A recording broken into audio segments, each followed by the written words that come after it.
कोश। कोश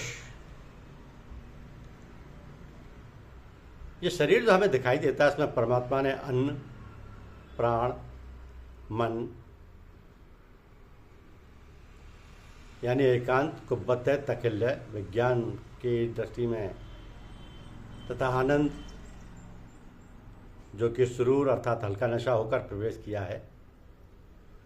तो प्रवेश या दाखिल होकर अंदर पहुंचा हुआ अथवा सम्मिलित से आशय यह है कि जब मकान या घर होता है तो उसमें रहने वाला भी कोई ना कोई अवश्य होता है, कोई भी स्थान रिक्त नहीं रह सकता। अतः परमात्मा ने पहले तो आत्मा रूप होकर नीचे उतरना अर्थात सृष्टि की रचना के क्रम में बहुत से प्रत्युताकार ग्रहण किए कि इस स्थूल देह को गिलाफ, खोल या कोश से ढके हुए रहता है, जो कि क्रमशः 5 हैं। ये कोश 5 हैं: अन्नमय कोश, प्राणमय कोश, मनोमय कोश, विज्ञानमय कोश और आनंदमय कोश।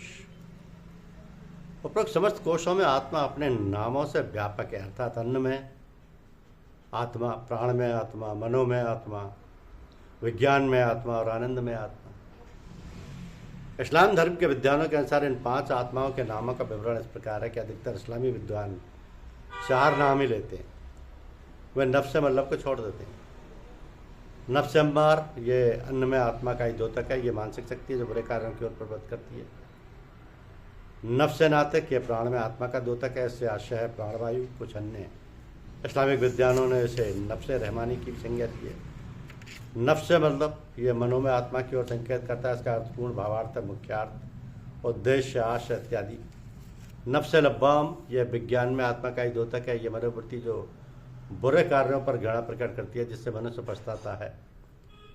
यह दर्पण की भांति है जिस पर कि श्वास का थोड़ा सा संपर्क भी आर्द्रता यानी मॉइस्चर के रूप में प्रभावी होता है।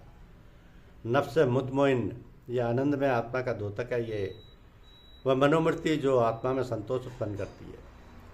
तो नफ्स या आत्मा के 4 कार्य भी बताए गए हैं: स्मरण शक्ति यानी रिटेंटिव या हाफिजा, कल्पना शक्ति यानी इमेजिनेशन या ख्याल, चिंतन व विचार थिंकिंग या मुत्सारिफा, और मोह या माया यानी फैंसी अथवा वहम।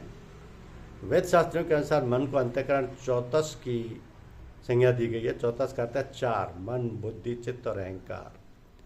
तात्पर्य है कि प्रत्येक आत्मा, हम उसको मन या नफस अथवा किसी भी नाम से प्रकट कर सकते हैं, अपने अपने मकान, स्थान या क्षेत्र से संबंध रखकर व्यवहार करता है। चूँकि शरीर को या देह को एक नगर की संज्ञा दी गई है, इसलिए इसमें 4 दीवारी, महल, उनके नीचे तहखाने, कोठरियाँ इत्यादि भी बनाए गए हैं। इस नगर के चारों ओर रक्षार्थ बनाई हुई पक्की और ऊंची दीवार, जिसको कि प्राचीर या परकोटा भी कहते हैं। तो शरीर या देह के विषय में 5 हैं: आकाश, वायु, अग्नि, जल व पृथ्वी। सबसे ऊपर का कोश जो कि स्थूल देह कहलाती है सबको दिखाई देता है, और शेष अन्य को आच्छादित ढके हुए यानी संरक्षक है, इसलिए इसको प्राचीर या परकोटे की संज्ञा दी गई है। धन्यवाद।